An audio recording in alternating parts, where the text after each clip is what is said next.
Hello and welcome to Daily Politics on Trust TV. I am Hamza Idris. First, our tidbits. The Apex Igbo Socio-Cultural Organization, or Haneze Igbo worldwide, has reportedly placed a bounty of 23 million naira, which is equivalent to 50,000 US dollars, on self-proclaimed leader of the indigenous peoples of Biafra, IPOB, Simon Ekpa. This announcement was made in a statement issued by Okechukwu Isuguzoro, the Secretary General of Haneze Igbo worldwide. The group accuses Ekpa of trying to capitalize on the current trial of the leader of the outlawed IPOB, Nnamdi Kanu, to incite attacks, disrupt the electoral process, and decrease the voting strength of the Southeast region.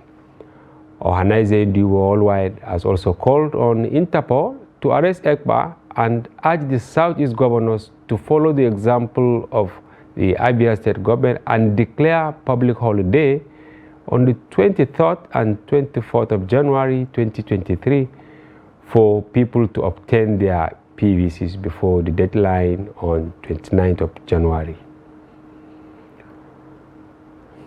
And still on tidbits, President Muhammadu Buhari was in Bauchi State earlier on Monday for the campaign of the All Progressives Congress APC presidential candidate Asiwaju Bola Ahmed Tinubu. The president landed at the Abubakar Tafawa Balewa International Airport around 11 a.m.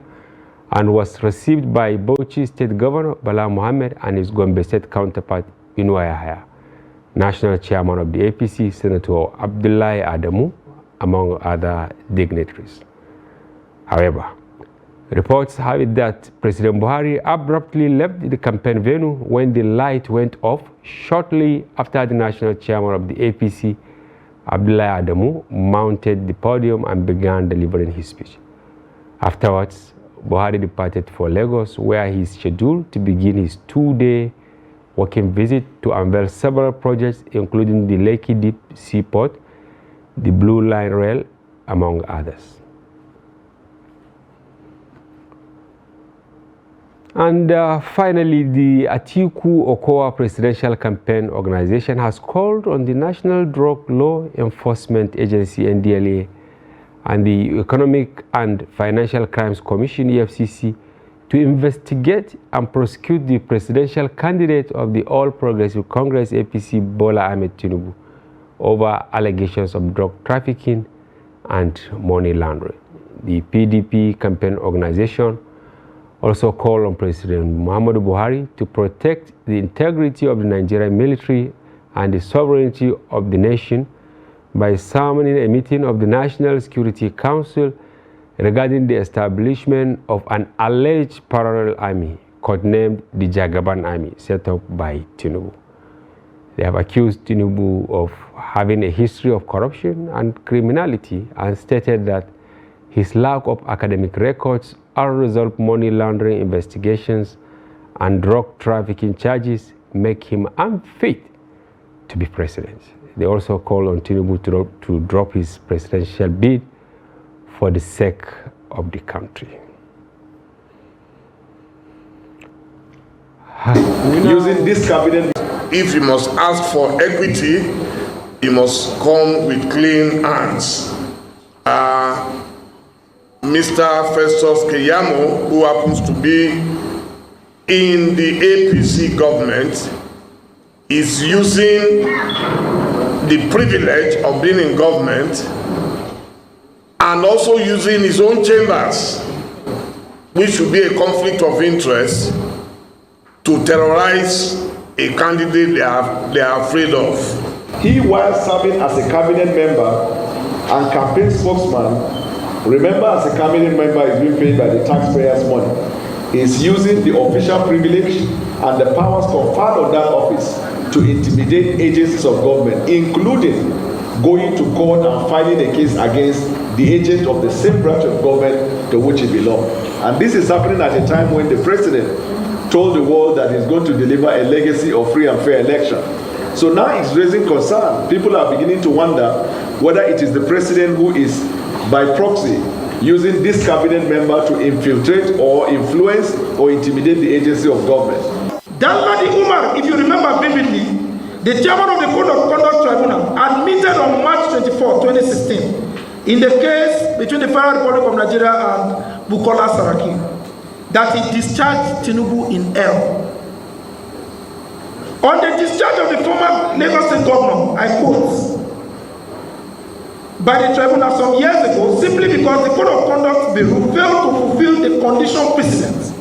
We have since realized we acted in error in discharging Mr. Tinubu on that ground, and we have since departed from that error, Umar said. It is therefore important for both the Code of Conduct Bureau and the EFCC to revisit the case, since Tinubu is still alive and he was never acquitted. He was only discharged.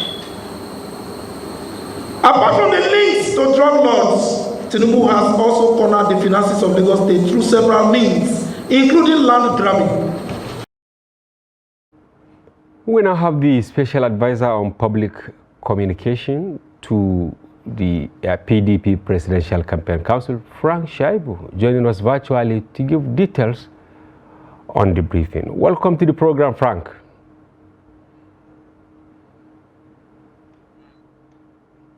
Hello, Frank. Yeah, hello, good evening. Well, we'll go on a short break, and when we return, we will most likely have Frank. I can hear you. Now, as part of efforts to support Africa's goal of strengthening... Now, looking at the activity chart, as you can see right here, total volume of 130... Inherited a Boko Haram crisis that at that time was restricted to Yobe. How secure are they? You can see security men with blood. This is the road leading up to the... Already, if you look at England squad, you are looking at EPL, you are looking at their names. You are not looking at...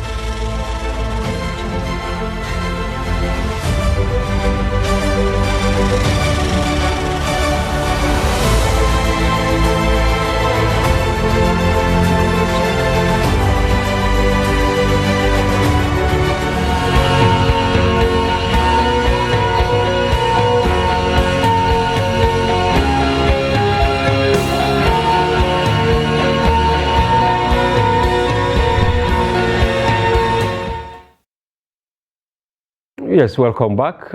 We have Frank Shaibu on the line. Frank, can you hear me? Yes, I'm here. Good evening. How do you do, sir? Fine, we are good. Anyway, what prompted the briefing at the weekend?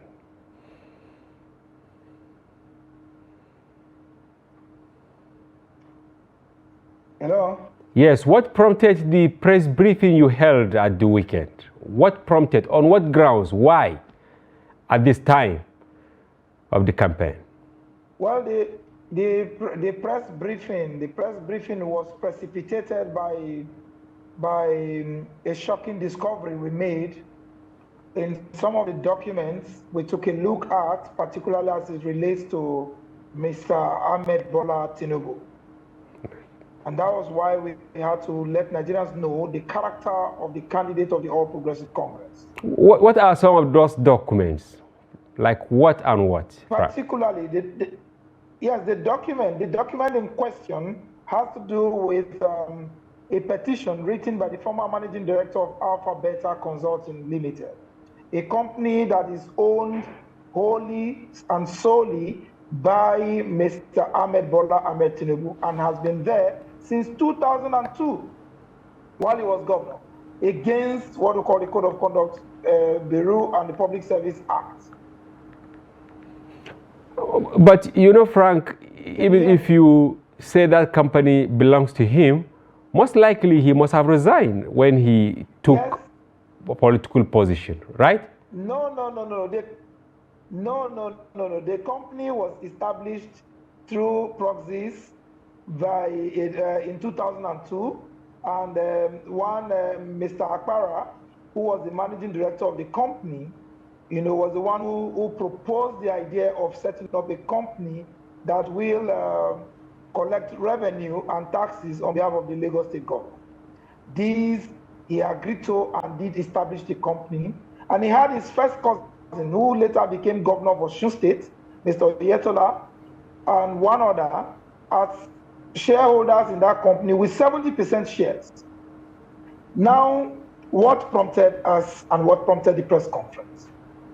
In the report made by that Mr. changed by Mr. Tinubu, who was later to be changed by Mr. Tinubu in the course of their transactions after Tinubu left office, the man said he resigned from the company when he saw the movement of cash. That on a particular date, 1 billion naira was moved from the account of Alpha Beta Consulting to Vintage Press, publishers of the Nation newspapers. But that all those transactions were not important to us. But there was a particular transaction that the EFCC as well as the NDLA did not capture, and they did not capture, and they did not take a look at. And that transaction had to do with the transfer of $4 million to a company known as Summit Integrated Services Limited, a portfolio company based in the United Kingdom. And when I saw that transaction, my colleagues and I decided to examine it and we decided to run a check that, look, let us check this company. This company is based in the UK. What service could they possibly have rendered to Mr. Ahmed Bola Tinubu to warrant the transfer and payment of $4 million to Summit Integrated Services? Upon our search, we made a startling discovery that the portfolio company based in the United Kingdom was registered and owned by an unknown entrepreneur who is resident in Barranquilla in Colombia. And the directors of Summit Integrated Services were one Mr. Joseph Golanzis and his children. 4 of his children are directors in that company. Now, this man is resident in Barranquilla in Colombia. Then we now decided to probe further. What is the net worth of Summit Integrated Services Limited? The net worth of that company was no more than $50,000. So what business could they be doing with a company based in Colombia? Now, Barranquilla, what raised our curiosity was the fact that Barranquilla in Colombia is a hub. It has a big seaport. And that seaport is a hub for the trafficking of heroin and cocaine to the rest of the world. And it has been notorious for such activities for a long time. So we now decided to probe further. If a company that its net worth is not more than $50,000, and Alpha Beta Consulting, a company owned by Bola Ahmed Tinubu, a man who forfeited $460,000 to the US government as far back as 1989, it means that, in my village, they say that a man who uses left hand does not forget it easily. Now, this transaction, curiously, was done on the 18th of March, 2015. 2015. Years after Mr. Bola Ahmed Tinubu had left office. Some years after the issue of drug trafficking and heroin trafficking and the forfeiture of $460,000 had taken place. Ordinarily, a man who ran away from the US after that particular case should have abandoned anything that had to do with drug and drug trafficking. But we had to now investigate that transaction. And it is clear that that particular payment was done either for the supply of certain substance or payment for substance undelivered or delivered and have not been paid for, or blackmail, and all of them. And it even goes to show, because if a company, a portfolio company, a suitcase portfolio company established in the United Kingdom, owned solely by one Colombian, and Alpha Beta owned solely by Ahmed Bola Tinubu, is transferring money to this company without details of such transactions, and the company does not offer any service. Can you hear me, Frank? Then it behoves on us to ask the Nigerian people. Yes, I can hear you. Yes. Are you now Can you hear me? What the Minister of State for Labour did? Festus Keyamo? Because Festus Keyamo also, laid some allegations against your candidate, Atiku Abubakar, and he has even petitioned EFCC and the ICPC, the police, and he said that your principal maintains, a special purpose vehicle. He still has it, he said, and he did that before to siphon money. So why just 2 or 3 days after the allegation you came up with yours?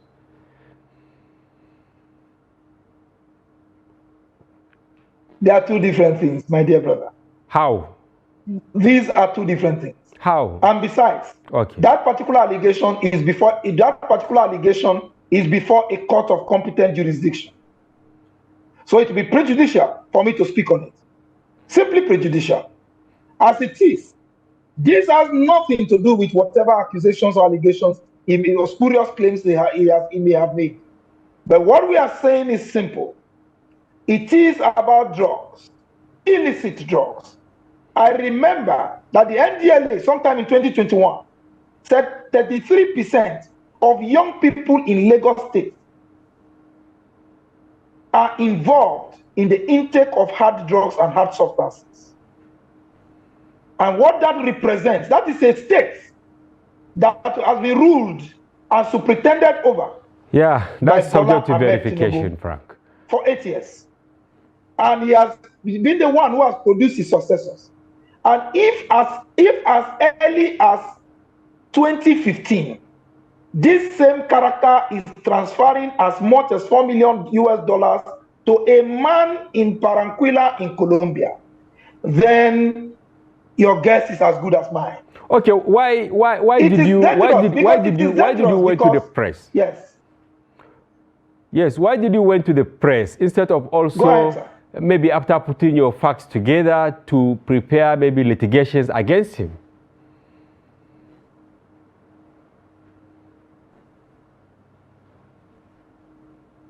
Yes, we go to the press because we do not have the powers of clairvoyance. We do not have the powers to bully anybody. We do not have state apparatus like Festus Keyamo, who will give an ultimatum even to a department of a federal agency that ordinarily he has no power to do so. So what do? We talk to the Nigerian people who are the voting population to let them know the character of this same man who has failed to subject himself to interrogation, who has failed to subject himself to any form of interview or debate, but who wants an automatic employment without a job interview. So we have to use a vehicle, and the vehicle is the media, to speak to the people that this is the character of this man. Please, can you, the Nigerian masses, ask him, what is the transaction to a company owned by a Colombian in Barranquilla? What is it meant for? Knowing full well that the state of Barranquilla has one of the biggest seaports that is notorious for the trafficking of heroin and cocaine. If he can give Nigerians an honest answer. But how sure are you? It will be awesome. Frank, how sure are you that those funds transferred to the country you are mentioning are actually meant to finalize drug dealings? He is a businessman. He has partners and all that. No. Hold on. Let me tell you something. If you look at the profile of the company, I just gave you the company name. You don't need to go to a CSC company to begin to find out the profile of the company. Summit Integrated Services Limited is a portfolio company registered in the United Kingdom. But the directors of that company reside in Barranquilla in Colombia. What are they doing there? It's a portfolio company. So what they do is simple. It is a strategic game where what it represents is simple. It is payment for drugs undelivered, heroin undelivered, or heroin about to be allegedly. Allegedly. But because of the notoriety of that particular city and its ports, and because there was no payment description, it behoves on the agency of government. It behoves on the Nigerian people to ask. It's a very curious transaction.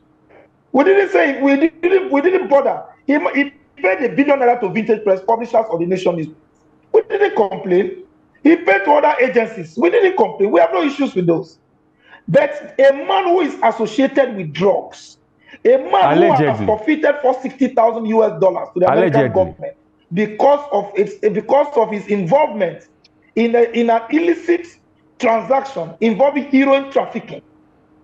Such a man, when he now makes a transaction to a city that warehouses a port that is notorious for shipments of drugs, heroin, and cocaine. What allegedly. should we say? Okay. It's just like my people will say that Frank, this is the corpse of a man, and this is a bicycle just passed here. Frank, Are you with me? It is a bicycle. Are you with me? So the issue is, Barranquilla is not just a city in Colombia.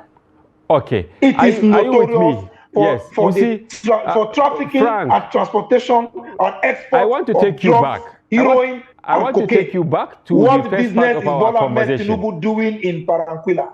I want to take you back to the beginning of our conversation because I don't want to take that to the bank that you would not want to comment on the allegations against your principal by Achimugu. No, it is prejudicial. No, you say it is in court. I agree it is in court. Competent jurisdiction. But can you tell me the relationship? It is not within my powers to talk about it. Can you tell me, okay, what is the relationship between Achimugu and Atiku? So, you say what? What is the relationship between Achimugu and Atiku at any time? I am not the human resources manager to Atiku Abubakar. I am the special assistant on public communications and strategy. You understand me? Yeah. So relationship between my principal and any other character for that matter is not within my purview. But what is within my purview is the fact that I get information, get the right information, dissect it, place it on a scale of rectitude, and let the public know. And that is exactly what I'm doing here. Just the same way I found out the issues before my team. The issues he raised yes. at Jermaine. Is your principal or the campaign council trying to take action on Achimugu, or your concentration is just to now wait for hearing in the court or whatever? You see, the issues are simple. The issues, you call them Jermaine. How do we see the issues? How we see the issues, the days ahead will determine that. How we see the issues. Whatever you refer to as issues may not be issues to us. But what I'll tell you is simple. Because the issues have been brought before a court of competent jurisdiction, it will be preposterous for us, it will be prejudicial for us, you understand, to begin to engage them in the media. For us, we are not even interested in any form of jamboree like they do.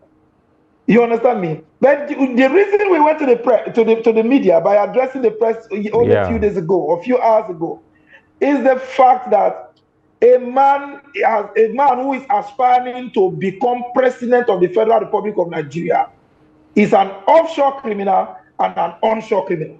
And it just allegedly. Not. So I have last question for you, Frank. It will be last question for you. Such a character to begin to point fingers at anybody as corrupt. Okay, I have last question for you. The character in question is corruption personified. Atiku is the only candidate in this race, the only former vice president in this country called Nigeria, who is the most tried, the most investigated in the history of this country. Okay, last question. He has never been convicted by any court of competent jurisdiction of any corruption charges. Okay, what do you think the verdict should be from Nigerians against your principal and any other person found wanting by competent courts?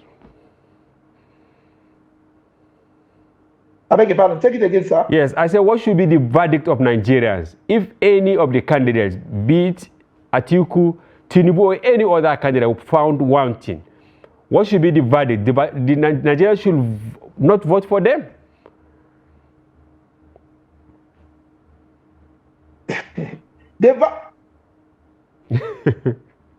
Can you hear me? Yes, I can hear you. Can you hear me? Very well. You see, the verdict of Nigerians is simple. Okay. And it should be this way. Do we want another immoral Noriega and the Escobar standard? Do we want a president who will come with a moral burden? Do we want a man whose character is shady as our president? Do we want a man whose name is a subject of controversy? Let me tell you something. In the Yoruba nation, the name Bola, B-O-L-A. Please don't go personal. Cannot stand alone. I wanted you to address issues. No, just hold on. We're addressing issues. These are issues. I said, okay, just give me the last answer. See, let me tell you something. Yes, in 30 These seconds. Yeah, because we're running issues. short of time. In 30 seconds, In what terms of should be the what? verdict of Nigerians? In 30 seconds, I will tell Nigerians that the man who is fit and most qualified for the office of the President of the Federal Republic of Nigeria is none other than Atiku Abubakar, former Vice President of the Federal Republic of Nigeria. Frank. A man who was investigated multiple times but has never been convicted by any court in the land. All right. We thank you very much for coming to the program. He has an impeccable and unimpeachable character. Thank you very much, Frank, for coming to the program. And we hope to have you again.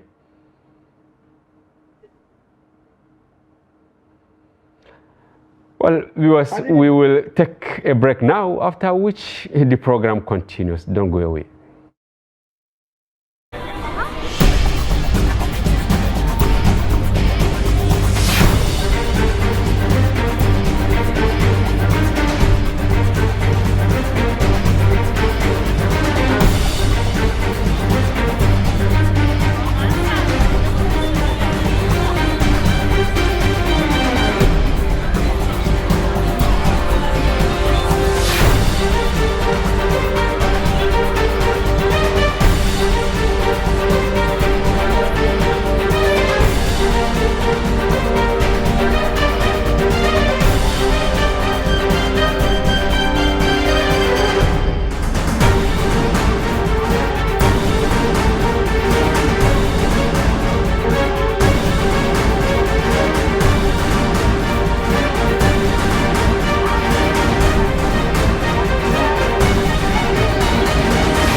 TV, documenting the Nigerian story.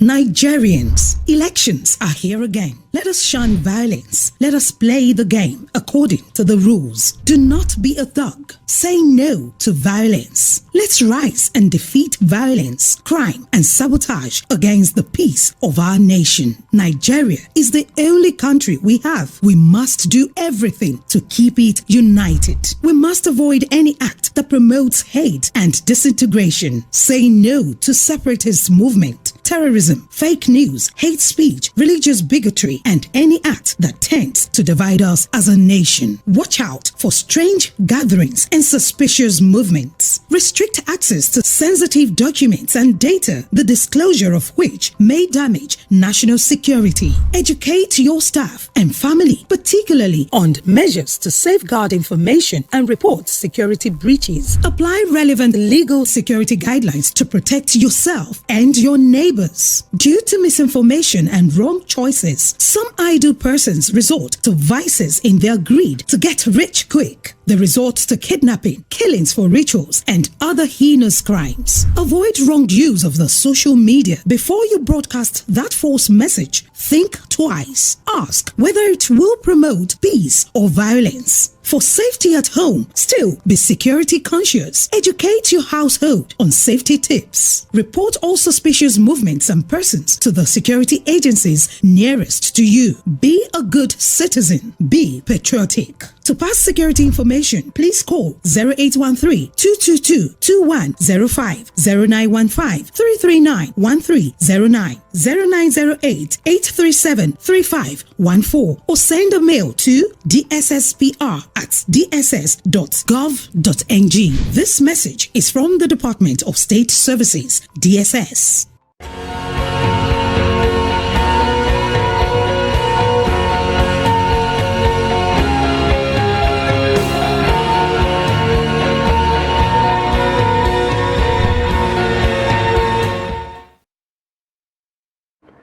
Welcome back. If you are just joining us, this is Daily Politics on Trust TV. Do well to follow the conversation across our social platforms on Facebook, Instagram, and watch us live on YouTube.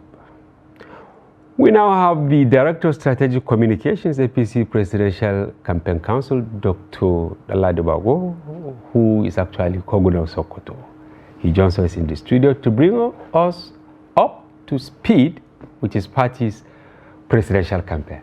Koguna, welcome. Thank you very much, Hamza. How are you doing? Fine, fine. Very good. The president was in Bauchi today. He abruptly left.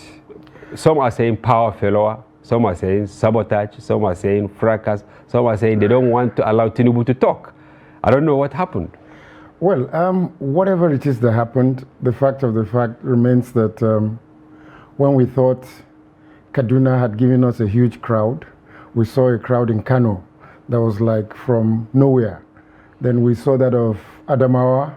Then we saw again Jigawa.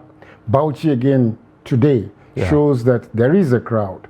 And it tells you that even if President Buhari does not say one word, what I told you in this studio a long time ago, that those 12 million votes of Buhari are likely to translate 80% in favor of Tinubu the moment the president backs the campaign. And the president has been backing the campaign, and you can see that crowd is a Buhari crowd. You think it wasn't a rented crowd? I mean, there's no, how many people are you going to rent? Are you going to draw up a register and make people come and sign? Or you're going to, please, it takes a lot to take people from their houses, bring them to a venue. I told a lot of people during 2015 elections that in Sokoto, I was in charge. I was media and publicity. I was commissioner of information. And people trekked from the university, Kolkolawa in university campus in Sokoto, trekked 11.5 kilometers to go and listen to Buhari speak at the Trade Fair Complex. But they were disappointed. We heard that they were disappointed that he didn't speak. Well, I mean, it could be technical issues. The fact of whatever remains that the Buhari that arrived there, just seeing Buhari alone, Hamza, Buhari does not even need to speak sometimes. Just seeing him, even if he doesn't say what, the mere fact that he has come to Bauchi, one, to honor them. And you know in Hausa, Zumunta Akapatiki. If somebody visits you like that, and he has come to see them. So it's not story, it is that he came himself. Meaning they were there for Buhari, not for Tinubu? I don't know. Both. It's a joint ticket. But how? Because the president has said it from day one that this is my candidate. And he has said it even on this same day, he said it that the next president. He said it. Just listen to all your tapes of today's coverage. He said it that... While giving flag to the gubernatorial candidate? He said it both at the palace as well of the Emir of Bauchi, that this is the next president. They said it took off light. And people said that should be enough verdict to, vote you people out. No, I think that's very irresponsible to say. I think those are snide comments. What are the issues people came out? Why did they come out? They believe that there is a ticket here worth attending. You're not going to be able to drag people 30 kilometers, 15 kilometers, villages around the whole area to come over to Bauchi just if they don't like the candidate. Of course they came there to see and that visual of the president and Asiwaju waving hands. And Hamza, you know the president very well. The moment you see him doing like this, it's a sign of success. He's happy. You see Buhari, just go and see all the tapes. The moment you see him... Are you people not actually conscripting him because of the laid-back posture at the beginning of the campaign and all that? Now maybe you are pushing a retired general, somebody who fought the Civil War, who can conscript him? You can't. It's like us saying that, Hamza, you forced Dr. Dalla Dibako to come to the studio. Can that be possible? No, it's not possible. I will come here because I want to be. Yes. So President Buhari cannot be conscripted by anybody. He said it on several occasions, at the unveiling of the manifesto, at so many occasions in Jos. He has said it several times that I'm going to be around. I will do as many. When the outline and the program for the 10 states he's going to visit came out, he said it that because of state duties, I might not be able to go to all of them, but I've selected these 10, at least to show that I'm part of this campaign. So what is your impression about the race so far? I think so far so good. The momentum is with APC.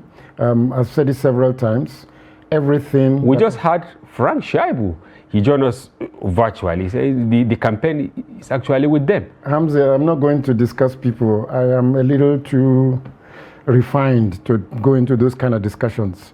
I am concentrating on my party and on my candidate. And the bottom line is that the young people in Uke, the ones in Doma, the ones in Goronyo, I said it here the other day, they don't know about Chatham House. They don't care about Chatham House. They don't care about all the grammar we're talking about. But your candidate was also there. No. I'm just telling you. Okay. I'm telling you the things that the candidate, the voters in some of these local areas, they just want to know who do they think can deliver. As far as they're concerned, all of the stuff that are being peddled either by any of the parties against some of the parties, we're just doing ourselves a lot of damage in the international community, because the ambassadors sitting in Nigeria and watching us, some of them even talking about their countries. Any of the countries that were mentioned today, the ambassadors can come and sue you guys, Daily Trust. Yeah, but you know, just hang on. The ambassadors of those countries that you discussed in the last 30 minutes can come and sue you because you labeled one of their place as a allegedly. You can see I kept saying allegedly. I think that and we need to be cautious. For the fact that this is actually an arena of allowing people. No, Hamza, you are liable. Anything that happens on the and that is why I have you here. You are liable. Doctor, that's why I have you here. And I think you have obligation maybe to refute some of the allegations. No, I won't do that. Because your party also made similar allegations against their candidate. That's what I said to you, that the attention for me, for now, should be the voters who are in 1,001, 22 million of them in the Northwest, 19 million of them in the Southwest. They are littered all of those places. And these are the points at which they're not going to spend their time researching on the internet or asking neighbors about all these allegations. What will happen we have discerning readers, viewers, and all that. The social media warriors and all that. They latch on some of these allegations. Absolutely. That's what I'm saying to you. I'm saying to you that it will take a judicial process that might last 2 months, 3 months, 6 months, in some cases 1 year for us to find the truth. So why are we wasting our time? Because all of these cases, both the ones in court and the ones that are yet to go to court, will take you minimum of 6 months. They call for the arrest of your candidate and some of you for trying to float Jagaban Ani. I don't know. I don't think I think some of these things are distractions. We want to know, what do these candidates have for the people? We want to know what exactly they will do as impact on the locals. We want to know how they will move allied industries into the country. We want to know the 990,000 square kilometers of Nigeria, only about 50% of it is arable. That you can grow things on. Which candidate will be able to move it to about 40% arable land? Yeah. Because when you take off, anytime you're flying, you will just see land. Not all of it can be cultivated. And Koguna, you say you don't want to join issues, but your party, it has dragged, or the campaign council has dragged Atiku to court. Let's allow the courts to decide all of those things. Just the way. Let's allow the courts to go through the process. That is why they are courts. They are there to resolve these issues, because you're not an investigation officer. I'm not FBI. You're not DIA or DSS. So it will take a process. And if everything we say will be basically speculative, because the facts are neither here nor there. The last question I asked him, yes, I agree with what you said, was if any of the candidates found wanting, what should be the verdict of Nigeria? They should vote the person against the person.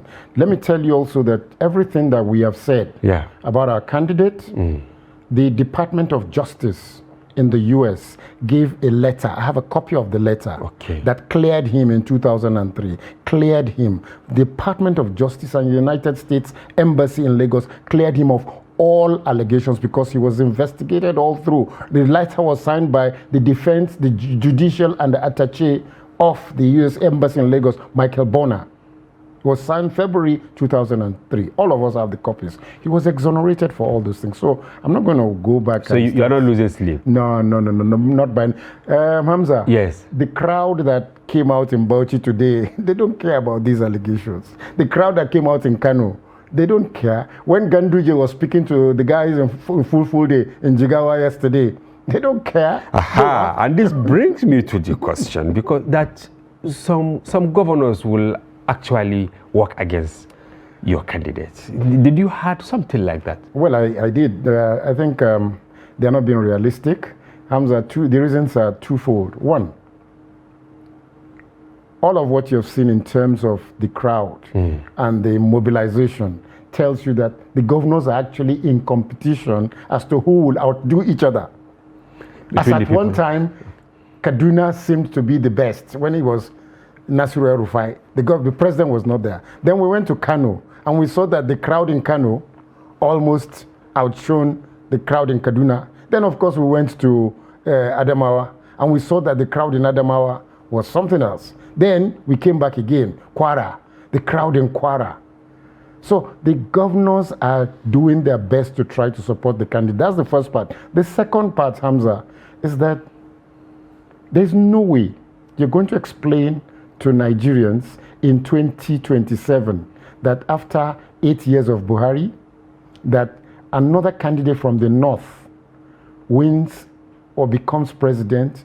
No other governor from the north will be able to run for election because it will be 8 years of north, 8 years of another northern candidate if it is PDP. Then they didn't have that. So they have a duty to ensure that the candidate they accepted, the northern governors sat down and said, we shall allow a southern candidate. They made a pronouncement, and that pronouncement was what tilted to Asiwaju Bola Ahmed Tinubu, so that when he is done, he can come back to the north.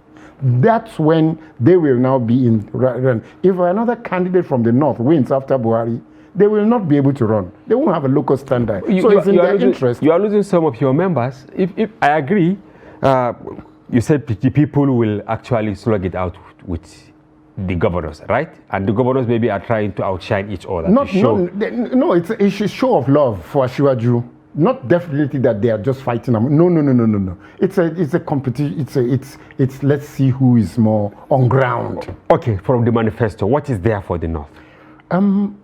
As I said about agriculture, the agricultural revolution that the Buhari government tried to do with Anchor Borrowers program and a few of all the other things, rice and all that, will be further strengthened by the cultivation of more arable land, because the cultivation is key.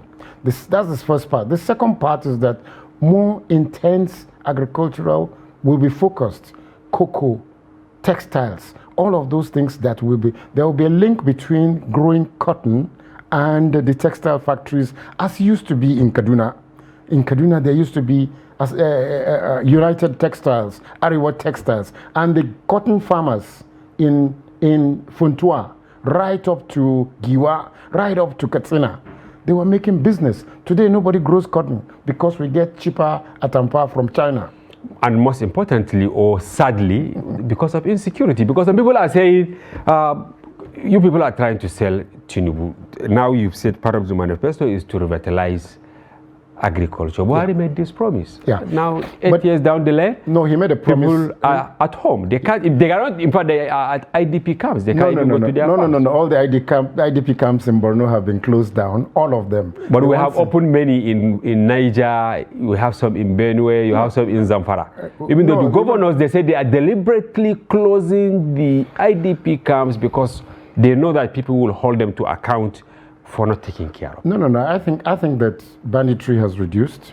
I'm sure if you ask the defense headquarters, they will tell you the number of commanders that have surrendered, the ones that have also been neutralized, to use the technical language they use. And people drive today from Kaduna to Sokoto well. And maybe 300 cars pass through that road every day, sometimes for 5 days. 300 cars times 1,500 cars, not one. Maybe if one gets stopped, that's 1 out of 1,500. Formerly, up till 6 months ago, 1 year ago, you would hardly find about 5 cars pass through those roads. Today, they are doing so. I have relations that traveled 3 days ago, and I monitored them, and they got to. Same with, just very truly, there are a few parts of Niger State where they're still camped. And we all know that the army has been doing their best, the Air Force has been doing their best. It takes a lot of intelligence to be, Niger State is very vast. There's a whole lot of forests. And as you know, the forest starts from somewhere around Rijau, right through Beningwari, up to Zamfara, Gumi, Anka, Maradun, right up to Falgore, right up to Dansadao and Jibia. That forest, Falgore, goes on like that. Now, it takes a lot for you to be able to get enough personnel and forest rangers to be able to monitor and follow down each other. But I think, as you do know, they have all begun to. Turji, Bello Turji, one of the biggest commanders, confessed. In fact, he confessed that half of his brothers were eliminated. In fact, he asked them that why would they take his brothers and not take him? So there are many of them like that, from Bello to Dogo Gide, all of them, that they're facing the wrath of what they've done. So I think it's a matter of time. Security is improving. It will improve, except that of Southeast. And of course, you saw about 2 weeks ago, the governor of Imo State requested Mr. President to allow them use technology and other forms of strategic monitoring to be able to yes, I wish time allows us to ask you a question on that, but there is this nocturnal whispers, especially down north, that the monster you know is far better than the monster that you don't know. They are referring to people voting for Atiku instead of voting for Tinubu. That's all the tribes in the north and all that they should go for. Have you heard of that? And will this really make a difference? I've heard about it. Hamza, my grandmother on my mother's side is Fulani. Not just Fulani that is, you know, in the, nomadic. I know because it's in my blood. I have about 20% or 30% from mother's side and from father's side. Grandparent 1, grandparent 2. And I know the feeling, and I know what it is, and I know how people feel. And I know that on this occasion, the president has shown that if there are 2 candidates, one Fulani and one non-Fulani, he would pick the one that he thinks can serve Nigeria better. Irrespective of tribe. Irrespective of tribe. The president is a statesman.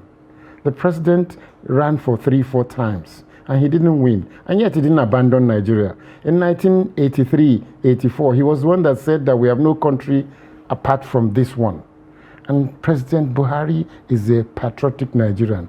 I think his support for Tinubu will continue to be there till election day because he passionately believes the APC and Tinubu would make a better president. Remember that the combination of what brought about APC is CPC from Buhari, ACN from Tinubu, NPDP, 5 governors, a little bit of APGA from Okorocha at that time, then a little bit of APP.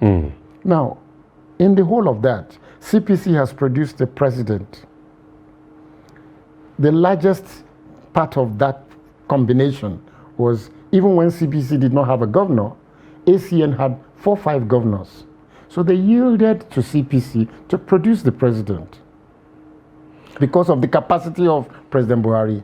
And he has always been a nationalist. So he has felt that for some reason or the other, the delegates chose the candidate of the ACN internally, representing the whole of APC. So this is the time to show that ACN part of the party that he is patriotic enough. So some Nigerians are not really favorable about this zoning because it is not actually giving the desired result. But by the way, you are losing some members. Are you worried? People like Najatu, they have left your party.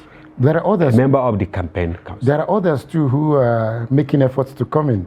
You can imagine that the Senator Chimaru Ken Namani has been campaigning for APC. He's in PDP. And there are quite a lot of others like that. So let's leave that battle. Such things are normal with transitions. Remember that the governors that left PDP and went to APC did the same thing. Now, we're even talking about governors leaving PDP and they're still hanging. They're waiting. We're waiting for them to decide when they will come. I think they're coming. We're waiting for them to decide what day they will announce their support for our candidate. We have run out of time, but in 30 seconds, with Konkoso, with Obi, do you foresee second round of election? No, Hamza, I think the APC will win hands down. First ballot, we will win clearly because 22 million votes are in the Northwest. 6 of the governors of the Northwest are APC, and all of them have pledged in the presence of the presidents that they will deliver. And they have started delivering from the parties and the rallies you've seen. The Southwest, every candidate that goes there just runs away because there's nothing. And the 22 million votes of the Northwest plus the 19 million votes of the Southwest gives you 40 million votes out of 92 million voters. I wish we have more time to do the real calculations, but it is not on our side. Director of Strategic Communications, APC Presidential Campaign Council, Dr. Ala Dibago, Koguna Sokoto. Thank you very much. Before we go, I also have, I'm also the chairman of publicity for Sokoto State APC. Honestly, I have many questions on that. The rally will take place, the governorship rally for APC in Sokoto will take place on Wednesday for the governorship election. This is not an advert. I thought you were quite about the Sokoto. Well, viewers, I wish we have more time to discuss more issues with the Koguna Sokoto, but we don't. And that's a wrap on today's program. Do well to collect your permanent voter's card and make a commitment to vote in the forthcoming election to guarantee a better future for all of us. Thanks for watching, and do join us again. I'm Hamza Idris.